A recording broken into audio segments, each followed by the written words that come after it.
I recently watched the movie Civil War in theaters, and it's a thought-provoking film which got me asking certain questions, such as, who is Stephen McKinley Henderson and who were his ancestors? And so in today's episode of Ancestors Unveiled, we'll be taking a look at this highly dependable character actor who starred in films such as Dune, Lady Bird, Manchester by the Sea, and of course Civil War, so that we can figure out where his family came from. I'm Yona Paley, and I believe genealogy is fun, and today we'll be taking a look at Stephen McKinley Henderson and figuring out who his patrilineal and matrilineal ancestors were.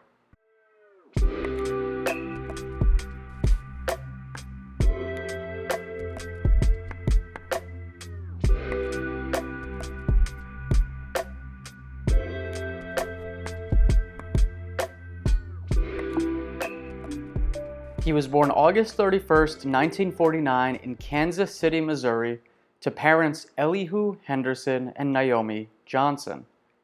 However, in 1952, just 3 years after Stephen's birth, his mother filed for divorce, a claim which would only be granted a dozen years later in 1964. Which brings us to the family of Elihu Henderson. He was born Elihu Henson on November 23, 1920, in Conway County, Arkansas, to Alfred Elihu Henson and Lucinda Kelly. The Hensons and the Kellys lived right next to each other and show up 2 pages apart in the 1920 U.S. Census.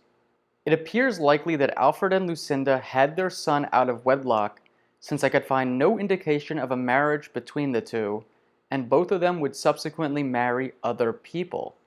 Lucinda to a man named Robert White, and Alfred to a woman named Ida Dean.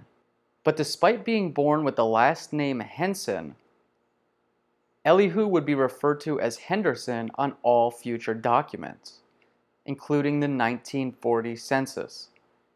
This is purely speculation, but a few things are possible. Lucinda could have barely known Alfred and perhaps erroneously called her son Henderson, or maybe there were just negative feelings towards the man, resulting in her changing the name slightly. Either way, the discrepancy in surname had been a big mystery until I was able to confirm from his birth certificate that Elihu was born with the last name Henson. Alfred was born in 1899 to a family of farmers, also in the same township in Arkansas. His parents were Leatha Mitchell and Doc Henson, both originally from South Carolina. Doc was born in 1855 and had been married once before, most likely to a woman named Martha. I was able to go back as far as the 1880 census in Beach Springs, South Carolina, but deeper digging revealed very little. Confusingly, there was another person named Doc Henson, born in South Carolina, who eventually moved to Alabama. But additional research showed that this was not the same individual, and so the trail ran cold with Doc. This branch of the family would be perfect for DNA testing, as the brick wall is only at the great-grandfather level, which is not too far back. And that brings us to today's sponsor. What do you know about genetic genealogy? You know, using DNA to uncover mysteries and build out your family branches. There is so much to learn, and that's why I'm excited today to talk to you about Trace and their DNA Academy. This is a fantastic and comprehensive course led by professional genealogists who know their stuff. There are dozens of modules covering nearly anything you could want to know about genetic genealogy. This is a crash course meant to level up your skills as a researcher. I would never recommend something to you that I didn't believe in, and I think that Trace has done a phenomenal job in putting together this course. So there's a paid affiliate link down below. If you've been looking to up your genetic genealogy game, make sure to register for their DNA Academy today. And now, back to the episode. The actor shows up in the 1950 census living in Kansas City, Kansas, with his mother and half-brother, but not his father. So it appears that Naomi and Elihu had already separated by this time. According to her Social Security death index, Naomi was born in 1930 in Kansas City to McKinley Johnson and Sally Jacobs. Sally was born 1911 in Arkansas and had at least 3 partners, the first 2 whom she had children with. At age 17, she had Dorothy with a man named Willie Stewart, and soon thereafter she married McKinley Johnson, with whom she had Naomi. Finally, she would marry a man with the surname Newton, which is how she's referred to on both her obituary and her delayed birth certificate. Speaking of her birth certificate, it was initially tough figuring out who the correct Sally Jacobs was. I was pretty sure I had tracked her down, but nothing that mentioned her parents' names explicitly linked her to McKinley Johnson.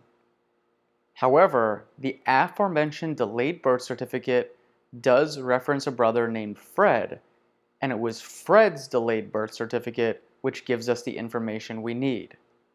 His brother-in-law, McKinley Johnson, is the listed witness. It just goes to show that sometimes in genealogy, you need to research around a person to find what you're looking for. Fred and his sister's documents show their parents to have been William Jacobs and Priscilla Easley. The family had moved from Calhoun County, Arkansas to Kansas City, Kansas, since they show up in the 1920 federal census in the former place and in the 1925 Kansas census living in, well, Kansas. Priscilla had been born in South Carolina in 1880, and she shows up in the 1900 census living with her stepfather, John Jr., and mother, Lizzie. It is unclear who her biological father was, but documents make it clear that the Easley surname was actually taken from Lizzie, not from whoever her father was. So Priscilla Easley was born to Lizzie, sometimes referred to as Lucy Easley, and Lizzie was born sometime around 1865. This is around the time slavery ended in America, and so you would expect her to show up hopefully in the 1870 and 1880 censuses, but I was unable to locate these documents. There were not enough good leads to take this line back any further, though one birth certificate indicates that Lizzie may have been born in Fairfield County, South Carolina. So there you have it. Stephen McKinley's paternal and maternal ancestors can both be traced to South Carolina, though given the difficulties of tracing people who were most likely enslaved, combined with the less than stellar record keeping, the trail does run cold with his great-grandfather, Doc Henderson, and great-great-grandmother, Lizzie Easley. So anyways, this has been the ancestry of an excellent character actor, Stephen McKinley Henderson. Let me know in the comment section below if you think there's anything in particular that I missed that can trace either of these lines back further, or if you find anything of note with his family. Also, be sure to like and subscribe if you haven't done that already. Thank you so much for watching, and until next time.